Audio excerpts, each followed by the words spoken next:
ஓம் சாந்தி. 5 ஜூலை 2024, 5/7/2024। बाप दादा मधुबन मुरली।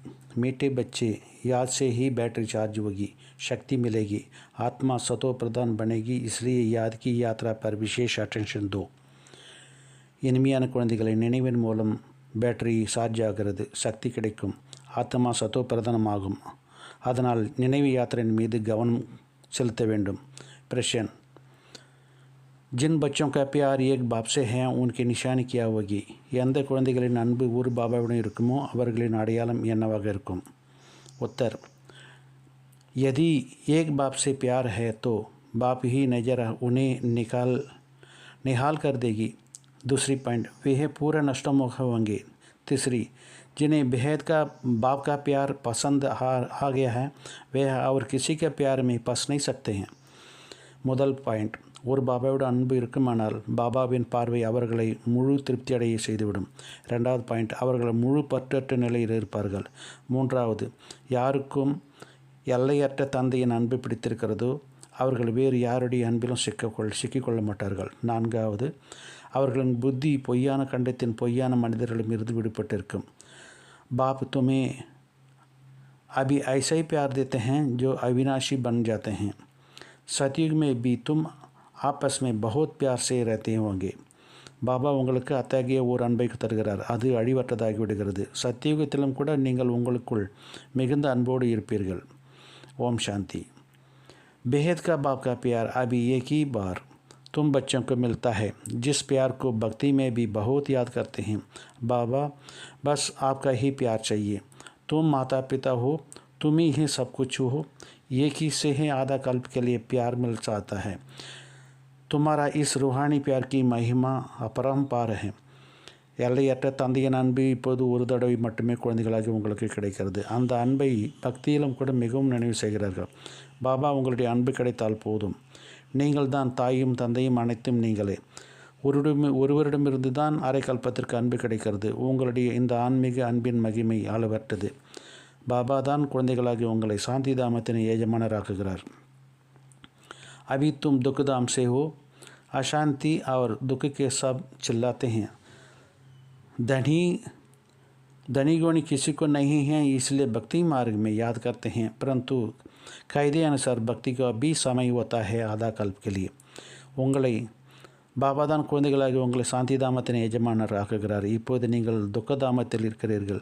அசாந்தியில் துக்கத்திலும் அனைவரும் கூப்பிடுகிறார்கள். ஆதரவற்றவர்கள் யாருக்கும் இல்லை. இப்போது ஆதரவளிப்பவர் யாருமே கிடையாது. அதனால் பக்தி மார்க்கத்தை நினைவு செய்கிறார்கள். ஆனால் விதிமுறைப்படி பக்திக்கும் अरेकल्प समय में இருக்கிறது. ये तो बच्चों को समझाया है, ऐसा नहीं। बाप अंतर्यामी है। बाप को सबसे अंतर जानने का दरकार नहीं, सबका अंदर में जाने का दरकार नहीं है। वे तो थाट रीडर होते हैं, वहीं ये विद्या सीखते हैं। यहाँ ये बात होती नहीं, बाप आते ही हैं। बाप और बच्चे के ये सारा पाठ बजाते हैं। இதுவோ குழந்தைகளுக்கு உங்களுக்கு புரிய வைக்கப்பட்டுள்ளது. பாபா உள்ளத்தில் இருப்பதை எல்லாம் அறிந்து கொள்பவர் என்பது கிடையாது. பாபா அனைவரின் மனதிலும் விஷயத்தை அறிந்து கொள்ள வேண்டிய அவசியமும் கிடையாது. அதற்காக மனதில் எழும் எண்ணங்களை அறிபவர் அதற்காகவே இருக்கிறார்கள். அவர்களும் இந்த கலையை கற்றுக்கொள்கிறார்கள். இங்கே அந்த படிப்பட்ட விஷயம் கிடையாது. बाप आते हैं, बाप और बच्चे के यह सारा पाठ बजाते हैं। बाप जानते हैं सृष्टि का चक्कर कैसा फिरता है, उसमें बच्चे कैसा पाठ बजाते हैं। ऐसा ही नहीं कि हर एक के अंदर को जानते हैं। ये तो रात को समझाता है कि हर एक के अंदर को विकारी है। बहुत चीची मनुष्य தந்தை வருகிறார். தந்தை மற்றும் குழந்தைகள் தான் இந்த பாகம் முழுவதையும் நடிக்கிறார்கள். பாபா அவருக்கு தெரியும் சிருஷ்டி சக்கரம் எப்படி சுட்டுகிறது என்று. அதில் குழந்தைகள் எப்படி பாகத்தை நடிக்கின்றனர். அவர் ஒவ்வொருவருக்குள்ளும் என்னென்ன உள்ளத்தில் இருக்கிறது என்பதை அறிந்து கொள்வார் என்பதெல்லாம் கிடையாது. இது இரவிலும் புரிய வைக்கப்பட்டிருக்கிறது. அதாவது ஒவ்வொருவருக்குள்ளும் விகாரங்கள் தான் இருக்கிறது. இது மோசமான மனிதர்களாகும். இப்போது இருப்பவர்கள் மிகவும் மோசமான மனிதர்களாக இருக்கிறார்கள். பாப் ஆகர் குல்குல் பனாத்தே, தந்தை வந்து மனமுள்ள மலராக மாற்றுகிறார். वह बाप का प्यार तुम बच्चों को ही एक ही बार मिलता है जो फिर अविनाशी हो जाता है। वहाँ तुम एक दो को बहुत प्यार करते हो, अभी तुम मोहजीत बनती हो। सतयुग राज्य में मोहजीत राजा, राजा रानी तथा प्रजा का राज्य कहा जाता है।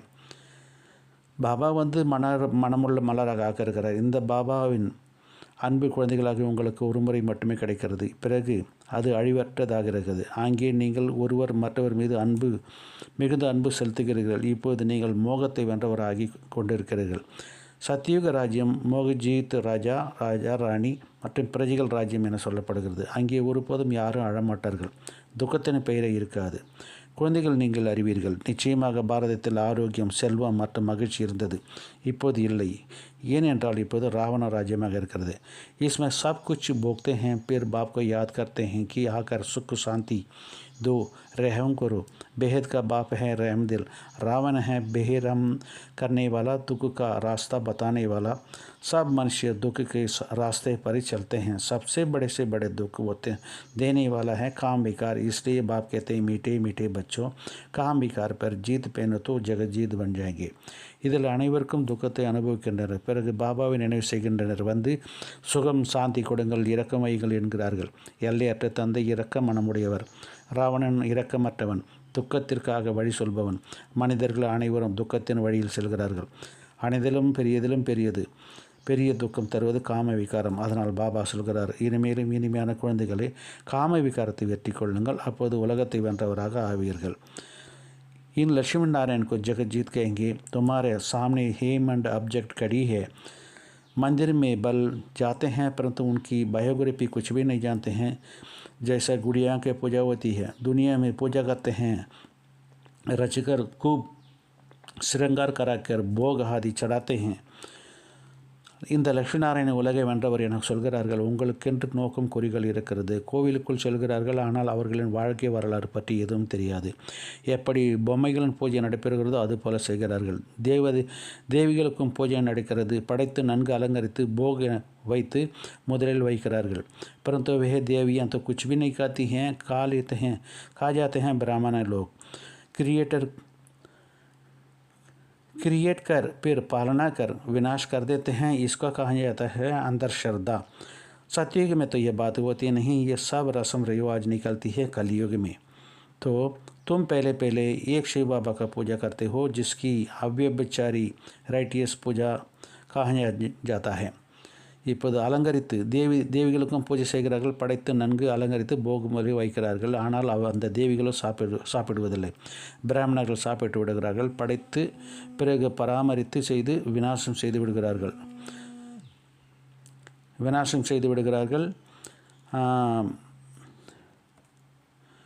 இந்த பழக்கம் எல்லாம் கலியுகத்தில் தான் வெளிப்படுகிறது. நீங்கள் முதலில் ஒரு சிவபாபாவிற்கு பூஜை செய்கிறீர்கள். அது அவ்விபச்சாரி சரியான பூஜை என்று சொல்லப்படுகிறது. பிறகு நடைபெறுகிறது விபச்சாரி பல வகை பூஜை.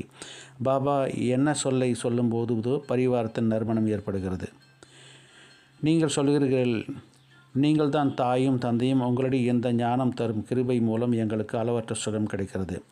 बुद्धि में याद है कि हम पहले मूल वतन में रहते थे, वहाँ से ये आते हैं, शरीर लेकर पाठ बजाते हैं। पहले हम देवी देवता लेते हैं, अर्थात देवता कहलाते हैं। फिर क्षत्रिय वैश्य शूद्र वर्ण में आते हैं, भिन्न पाठ बजाते हैं। तो यह बातें तुम पहले नहीं जानते थे, अब बाबा ने आकर आदि मध्य अंत का नॉलेज सुनाते हैं। நீங்களும் சொல்கிறீர்கள், நீங்கள் தான் தாயும் தந்தையும், உங்களுடைய இந்த ஞானம் தரும் கிருபை மூலம் எங்களுக்கு அளவற்ற சுகம் கிடைக்கிறது. புத்தியில் நினைவு உள்ளது, நாம் முதலில் மூலவத்தனத்தில் இருந்தோம். அங்கிருந்து இங்கே வந்து நடிப்பதற்காக நம் பாத்திரத்தை ஏற்று நடிப்பதற்காக வந்திருக்கிறோம். முதலில் நாம் தெய்வீக ஆடையை எடுத்துக்கொள்கிறோம், அதாவது தேவதா என்று சொல்லிக்கொள்கிறோம். பிறகு சத்திரிய வைசிய சூத்ர வர்ணத்தில் வந்து வெவ்வேறு பாத்திரங்களை நடிக்கிறோம். இவ்விஷயங்களில் நீங்கள் முதலில் அறிந்திருக்கவில்லை. இப்பொழுது பாபா வந்து முதல் இடை கடையின் ஞானத்தை குழந்தைகளாகி உங்களுக்கு தந்துள்ளார். अपनी भी नॉलेज भी दी है, तो इस तन में प्रवेश करता हूँ। यह अपना 84 जन्मों का नहीं जानते हैं, तुम भी नहीं जानते थे। श्याम सुंदर का राज भी समझाते हैं। ये लक्ष्मी, ये कृष्ण है, नई दुनिया का पहले प्रिंस, और राधे सेकंड में है। நம்மை பற்றி ஞானத்தையும் தந்துள்ளார். நான் இந்த உடலில் பிரவேசிக்கிறேன். இவர் தன்னுடைய 84 பிறவிகளை பற்றி அறிந்திருக்கவில்லை. நீங்களும் கூட அறிந்திருக்கவில்லை. ஷியாம் சுந்தர் பற்றிய ரகசியத்தையும் புரிய வைக்கப்பட்டிருக்கிறது. இந்த ஸ்ரீ கிருஷ்ணர் உலகத்தின் முதல் இளவரசன் மற்றும் ராதை 2ஆம் நம்பரில் இருக்கிறார். थोड़े वर्ष के फर्क पड़ जाता है. சில வருடங்கள் வித்தியாசம் இருக்கிறது. सृष्टि का आदि में इनको पहले नंबर में कहा जाता है, इसलिए ये कृष्ण को सब प्यार करते हैं. इनको ही श्याम और सुंदर कहा जाता है. स्वर्ग में तो सब सुंदरी रहते हैं. अभी स्वर्ग कहाँ है? चक्कर फिरता रहता है. यही ऐसा है. समुद्र के नीचे चले जाते हैं. जैसा कहते हैं लंका द्वारका नीचे चली गई. नहीं, ये चक्कर फिरता रहता है. इस चक्कर को जानने से ही तुम चक्रवर्ती महाराजा महारानी विश्व का मालिक बनते हो. प्रजा भी तो अपने को मालिक समझती हैं. சிருஷ்டியின் ஆரம்பத்தில் இவர் முதல் நம்பரில் சொல்லப்படுகிறார். அதனால்தான் கிருஷ்ணர் மீது அனைவரும் அன்பு செலுத்துகிறார்கள். இவர் ஷியாம் என்றும் சுந்தர் என்றும் சொல்லப்படுகிறது. சொர்க்கத்திலும் அனைவரும் சுந்தரராகவே இருக்கிறார்கள். இப்போது சொர்க்கம் எங்கே இருக்கிறது? சக்கரம் சுற்றி கொண்டே இருக்கிறது. சமுத்திரத்தின் கீழ் சென்று விட்டது என்பதெல்லாம் கிடையாது. எப்படி இலங்கை துவாரகை கீழே சென்று விட்டதாக சொல்கிறார்கள், அப்படி இல்லை.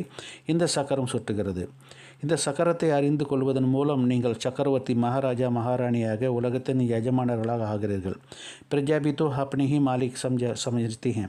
பிரஜையும் கூட தன்னை எஜமானர் என புரிந்து கொள்வார்கள். कहेंगे हमारा राज्य है. भारतवासी कहेंगे हमारा राज्य है. भारत नाम है, हिंदुस्तान नाम रांग है. वास्तव में आदि सनातन देवी देवता धर्म ही हैं, परंतु धर्म भ्रष्ट कर्म भ्रष्ट होने के कारण अपने को देवता नहीं कह सकते हैं. ये भी ड्रामा में नोंद है. नहीं तो बाप कैसा आकर फिर से देवी देवता धर्म स्थापना करेंगे. आगे तुमको इन सब बातों को मालूम नहीं पड़ेगा. अब बाप समझाते हैं. பாரதவாசிகள் நமது ராஜ்யத்தை என சொல்கிறார்கள். பாரதம் என்ற பெயரும் இருக்கிறது. இந்துஸ்தான் என்ற பெயர் சரியான பெயர் கிடையாது. வாஸ்தவம் உண்மையில் ஆதிசனாத்தனா தேவி தேவதா தர்மம் தான் உண்மை. ஆனால் தர்ம பிரஷ்டம் கர்ம பிரஷ்டம் ஆனதன் காரணத்தினால் தங்களை தேவதா என்று சொல்லிக்கொள்ள முடியாது. இதுவும் டிராமாவில் விதிக்கப்பட்டது இருக்கிறது. இல்லை என்றால் பாபா எப்படி வந்து மீண்டும் தேவி தேவதா தர்மத்தை ஸ்தாபனை செய்வார்? முன்பு உங்களுக்கும் கூட இந்த அனைத்து விஷயங்களும் பற்றியும் தெரியாமல் தான் இருந்தது. இப்போது பாபா புரிய வைத்துள்ளார். அத்தகைய இனிமையான பாபா அவரையும் நீங்கள் மறந்து விடுகிறீர்கள். அவரை காட்டிலும் இனிமையான பாபா இருக்கிறார் என்ன? बाकी रावण राज्य में तुमको सब दुख देते हैं, इसलिए बेहद का बाप को याद करते हैं. उनकी याद में है प्रेम से आंसू बहलाते हैं. हे साजन, कब आकर सजनिया से मिलेंगे? क्योंकि ये तुम सब हो भक्तियाँ. भक्ति को पति, भक्तियों का पति वो है भगवान. भगवान आकर भक्ति का फल देते हैं, रास्ता बताते हैं और समझाते हैं. ये 5000 वर्ष का खेल है. அத்தகைய இனிமையான பாபா அனைவரையும் நீங்கள் மறந்து விடுகிறீர்கள். அனைவரை காட்டிலும் இனிமையான பாபா இருக்கிறார். இப்படிப்பட்ட ராவண ராஜ்யத்தில் உங்களுக்கு அனைவரும் துக்கம் தருகிறார்கள். அதனால் எல்லையற்ற தந்தை அனைவருமே நினைவு செய்கிறார்கள். அவருடைய நினைவின் அன்பின் கண்ணீர் விடுகிறார்கள். ஏ மணவாளனே, வசீகரனை எப்போது வந்து மணமகள்கள் அனைவரையும் சந்திப்பீர்கள்? ஏனென்றால் நீங்கள் அனைவருமே பக்தைகளின் பற்றி பகவானாக இருக்கிறார். பகவான் வந்து பக்தியின் பலன் தருகிறார், வழி சொல்கிறார், மேலும் புரிய வைக்கிறார். இது 5000 வருடங்களின் விளையாட்டு. படைப்பவர் மற்றும் படைப்பினுடைய முதல் கடை பற்றி எந்த ஒரு மனிதருக்கும் தெரியாது. रूहानी बाप और रूहानी बच्चों को समझाते हैं. कोई मनुष्य नहीं जानते हैं, देवता भी नहीं जानते हैं, ये स्पिरिचुअल फादर ही जानते हैं. वे अपने बच्चों को बैठ समझाते हैं. और कोई भी देहदारी के पास ये रचयिता और रचना का आदि मध्य अंत का नॉलेज वो ना सके. ये नॉलेज होती ही है रूहानी बाप के पास. उनका ज्ञान ज्ञानेश्वर कहा जाता है. ज्ञानेश्वर उनको ज्ञान देते हैं राजेश्वर बनने के बाद. इसलिए इसको राजयोग कहा जाता है. ஆன்மீக தந்தை மற்றும் ஆன்மீக குழந்தைகள் தான் அறிவார்கள். எந்த ஒரு மனிதரும் அறிந்திருக்கவில்லை, தேவதைகளுக்கும் தெரியாது. இந்த ஆன்மீக தந்தை தான் அறிந்திருக்கிறார். அவர் தம்முடைய குழந்தைகளுக்கு வந்து புரிய வைக்கிறார். வேறு எந்த ஒரு தேகதாரியிடமும் இந்த படைப்பவர் மற்றும் படைப்பினுடைய முதல் கடை பற்றி ஞானம் இருக்கவில்லை. இந்த ஞானம் இருப்பது ஆன்மீக தந்தையிடம் மட்டுமே. அவர்தான் ஞானேஸ்வரன் என்று சொல்லப்படுகிறது. ஞானேஸ்வரன் உங்களுக்கு ஞானம் தருகிறார் ராஜேஸ்வரி ஆவதற்காக. அதனால் இது ராஜயோகம் என சொல்லப்படுகிறது. மற்றபடி அதெல்லாம் அட்டயோகமாகும். अटयोगिகளின் சித்திரம் கூட அதிகமாக இருக்கிறது. सन्यासी जब आते हैं वह आकर बाद में हठ योग सिखलाते हैं. जब बहुत वृद्धि हो जाती है तब हठयोग आदि सिखलाते हैं। बाप ने समझाया है, मैं आता ही हूँ, संगम पर आकर राजधानी स्थापन करता हूँ। स्थापना यहाँ करते हैं, ना कि सतयुग में। सतयुग आदि तो ராஜா है तो जरूर संगम पर ஸ்தாபனா होती है. சன்னியாசிகள் எப்போது வருகிறார்களோ அவர்கள் வந்து பின்னால் அட்டயோகம் கற்றுத்தருகிறார்கள். அதிக விருத்தியானதும் அட்டயோகம் கற்பிக்கிறார்கள். பாபா புரிய வைக்கிறார், நான் வருவதே சங்கமிகத்தில் தான். வந்து ராஜதானி ஸ்தாபனை செய்கிறேன். ஸ்தாபனை இங்கேயே செய்கிறேன், சத்தியுகத்தில் அல்ல. சத்தியுக ஆரம்பத்தில் ஒரு ராஜ்யம் இருக்கும் என்றால் நிச்சயமாக சங்கமயுகத்தில் ஸ்தாபனையாகிறது. இங்கே கலியுகத்தில் அனைவரும் பூஜாரிகள், சத்தியுகத்தில் இருப்பவர்கள் அனைவரும் பூஜைக்குரியவர்களாக இருக்கிறார்கள். तो बाप पूज्य बनाने के लिए आते हैं, पुजारी बनाने वाला है रावण है, ये सब जानना चाहिए. ये है ऊंचित ऊंच पढ़ाई. इस टीचर को तो कोई जानते ही नहीं. वे हैं सुप्रीम बाप भी हैं, सुप्रीम टीचर भी हैं, सुप्रीम सदगुरु भी हैं. ये कोई नहीं जानते हैं. बाप ही आकर अपना पूरा परिचय देते हैं. बच्चों को खुद पढ़ाकर फिर साथ में ले चलते हैं. இங்கே கலியுகத்தில் அனைவரும் பூஜாரிகள், சத்தியுகத்தில் இருப்பவர்கள் அனைவரும் பூஜைக்குரியவர்கள். பாபா பூஜைக்குரியவர்களாக ஆக்குவதற்காக வந்திருக்கிறார். பூஜை ஆக்குபவன் ராவணன், பூஜாரி ஆக்குபவன் ராவணன். இவை அனைத்தும் அறிந்து கொள்ள வேண்டும். இது உயர்ந்ததில் உயர்ந்த படிப்பு. இந்த ஆசிரியரை பற்றி யாரும் அறிந்திருக்கவில்லை. அவர் உயர்ந்ததில் உயர்ந்த தந்தையாகவும் இருக்கிறார், உயர்ந்த ஆசிரியராகவும் இருக்கிறார், உயர்ந்த சத்குருவாகவும் இருக்கிறார். இது யாரும் அறிந்திருக்கவில்லை. பாபா தான் வந்து தம்மை பற்றிய முழு அறிமுகத்தை தருகிறார். குழந்தைகளுக்கும் தாமே கற்பித்து பிறகு உடன் அழைத்துச் செல்கிறார். बेहद का बाप का लव मिलता है तो फिर और कोई लव पसंद नहीं आता. इस समय ही है झूठ खंड, झूठ माया, झूठ काया. भारत अब झूठ खंड है, फिर सतयुग में होगा सच खंड. भारत कभी विनाश को नहीं पाता है. ये सब है सबसे बड़े से बड़े तीर्थ, जहाँ बेहद का बाप बच्चों को बैठ सृष्टि के आदि मध्य अंत का राज्य समझाते हैं और सर्व का सद्गति करते हैं. எல்லையற்ற தந்தையின் அன்பு கிடைக்கிறது என்றால் பிறகு வேறு எந்த அன்பும் பிடிக்காது. இச்சமயம் இருப்பது பொய்யான கண்டம், பொய்யான மாயா, பொய்யான உடல். பாரதம் இப்போது பொய்யான கண்டம் ஆக இருக்கிறது. பிறகு சத்தியுகத்தில் உண்மையான கண்டமாக இருக்கும். பாரதம் ஒருபோதும் விநாசமாகாது. இது அனைத்திலும் பெரியதிலும் பெரிய தீர்த்த ஸ்தலமாகும். இங்கே எல்லையற்ற தந்தை அமர்ந்து குழந்தைகளுக்கு சிருஷ்டியின் முதல் இடை கடையின் ரகசியத்தை புரி வைக்கிறார். இது மிகப்பெரிய தீர்த்த ஸ்தலமாக இருக்கிறது. भारत की महिमा अपरंपार है, परंतु ये भी तुम समझ सकते हो. भारत है वंडर ऑफ वर्ल्ड. वे है माया का 7 वर्ल्ड रहती हैं. ईश्वर का वंडर एक ही है. बाप एक, उनका वंडरफुल स्वर्ग भी एक. उनको हेवन पैराडाइज कहते हैं. सच्चा नाम एक ही है, स्वर्ग. ये है नरक. ऑलराउंड चक्कर तुम ब्राह्मण ही लगाती हो. பாரதத்தின் மகிமை அளவற்றது, ஆனால் இதுவும் நீங்கள் புரிய வைக்க முடியும். பாரதம் என்பது உலகத்தின் அதிசயம் இருக்கிறது. அவை மாயாவின் 7 அதிசயங்களாகும். ஈஸ்வரனின் அதிசயம் ஒன்று மட்டும்தான். பாபா ஒருவர், அவருடைய அற்புதமான சொர்க்கமும் ஒன்றுதான். அதை தான் ஹெவன் என்று, பேரடைசம் என்று சொல்லப்படுகிறது. உண்மையிலும் உண்மையான பெயர் சொர்க்கம் என்பது ஒன்று மட்டும்தான். இது நரகமாக இருக்கிறது. சக்கரம் முழுவதும் பிராமணர்கள் நீங்கள் தான் சுற்றி வருகிறீர்கள். ஹம் சோ பிராமணன் சோ தேவதா. चढ़ती कला उतरती कला, चढ़ती कला तेरी बाणी सर्व का भला. भारतवासी ही चाहते हैं कि विश्व का शांति भी हो, सुख भी हो. स्वर्ग तो ये कि सुख दुख का नाम नहीं. उनका कहा जाता है ईश्वरीय राज्य.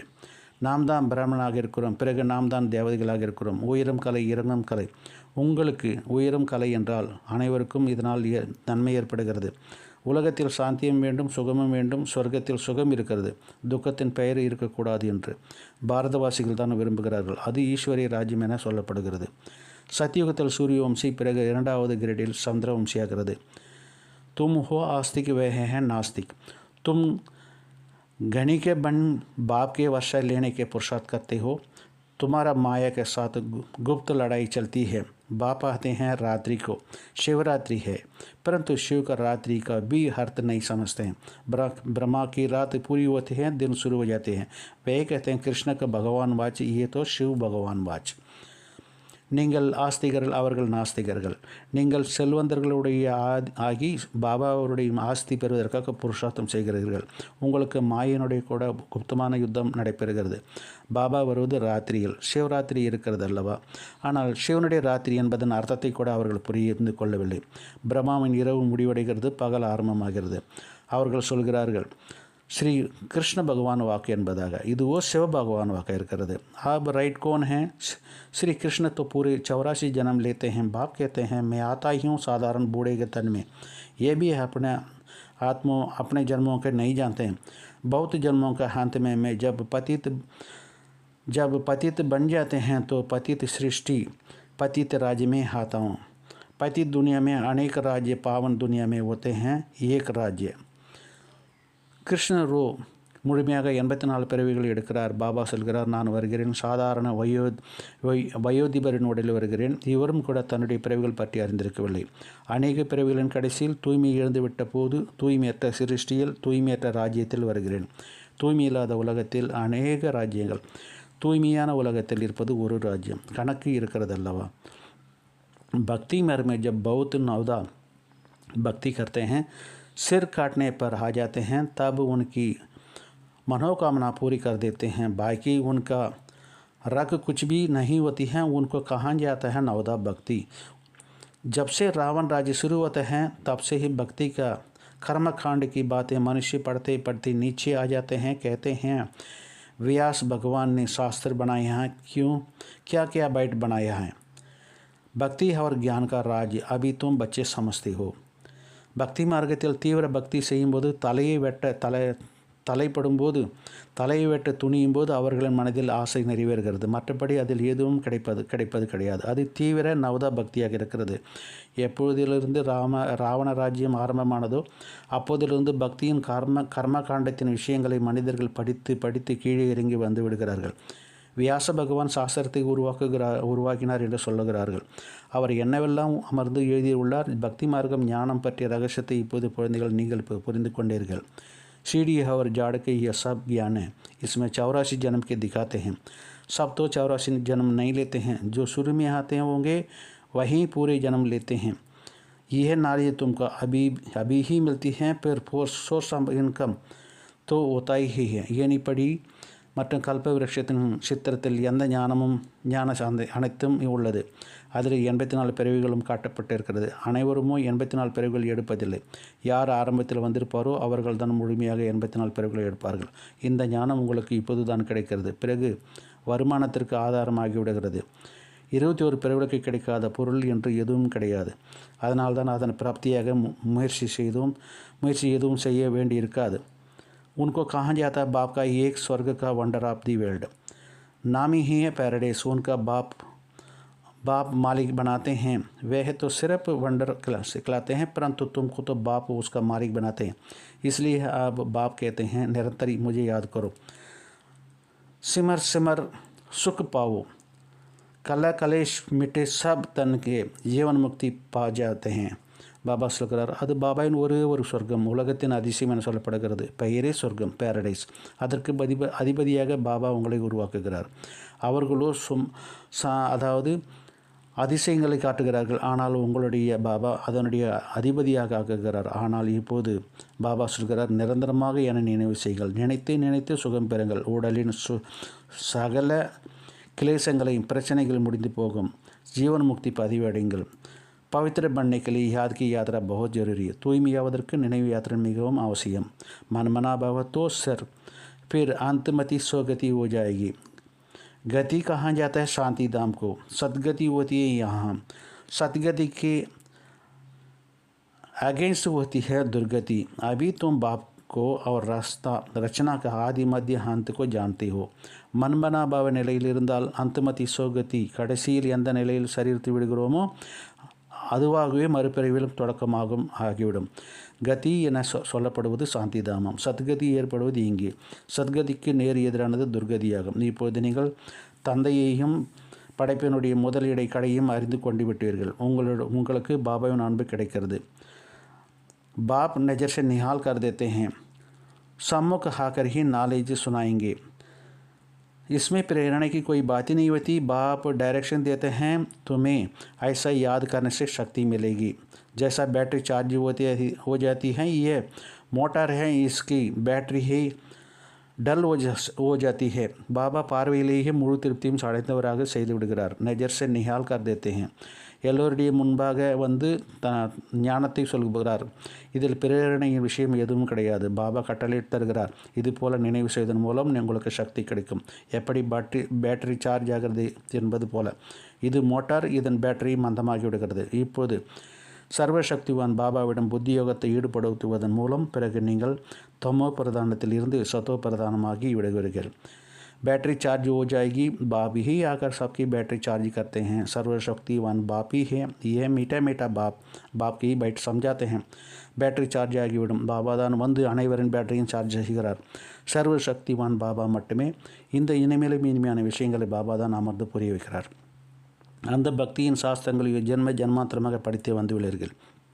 अब बाप सर्व धर्म वालों के लिए एक ही बात सुनाते हैं। कहते हैं अपने का आत्मा समझे, बाप को याद करो तो तुम्हारे पाप कट जाएंगे। अब याद करना है तुम बच्चों का काम है, इसमें मूंझने की कोई बात नहीं। पतित पावन एक ही बाप हैं, फिर पावन बनाकर सबको घर ले जाते हैं। सबके लिए ये नॉलेज है। ये है सहज राजयोग और सहज ज्ञान। அந்த சாஸ்திரங்களை ஜென்ம ஜென்மாக படித்து வந்தீர்கள். இப்போது பாபா அனைத்து தர்மங்களை சார்ந்தவர்களுக்காகவும் ஒரே ஒரு விஷயம் சொல்கிறார். அவர் சொல்கிறார், தன்னை ஆத்மா என உணர்ந்து தந்தையை நினைவு செய்தீர்களே ஆனால் உங்களுடைய பாவங்கள் நீக்கிவிடும். இப்போது நினைவு செய்ய வேண்டியது குழந்தைகளாகிய உங்கள் வேலை. இதில் குழப்பம் அடைவதற்கான எந்த விஷயம் கிடையாது. பத்தித்த பாவனர் ஒரு தந்தை மட்டுமே. பிறகு தூய்மை அடைந்து அனைவரும் வீட்டுக்கு சென்று விடுவீர்கள். அனைவருக்காகவும் இந்த ஞானம் இருக்கிறது. இது சகஜ ராஜயோகம் மற்றும் சகஜ ஞானமாகும். அச்சா, धारणे का मुख्य सारण, सर्वशक्तिवान बाप से अपना बुद्धि योग लगाकर बैटरी चार्ज करनी है। आत्मा को सतो प्रदान बनाना है। याद की यात्रा में कभी मूंझना नहीं। சர்வசக்திவான் தந்தையிடம் தனது புத்தியோகத்தை ஈடுபடுத்தி பேட்டரியை சார்ஜ் செய்து கொள்ள வேண்டும். ஆத்மாவை சத்தோ பிரதானமாக ஆக்கி கொள்ள வேண்டும். நினைவு யாத்திரையில் ஒருபோதும் குழப்பம் அடையக்கூடாது. 2வது பாயிண்ட், पढ़ाई पढ़कर अपने ऊपर आप ही कृपा करना है। बाप समान प्यार का सागर बनना है। जैसा बाप का प्यार अविनाशी है ऐसा सबसे अविनाशी सच्चा प्यार रखना। मोहजीत बनना।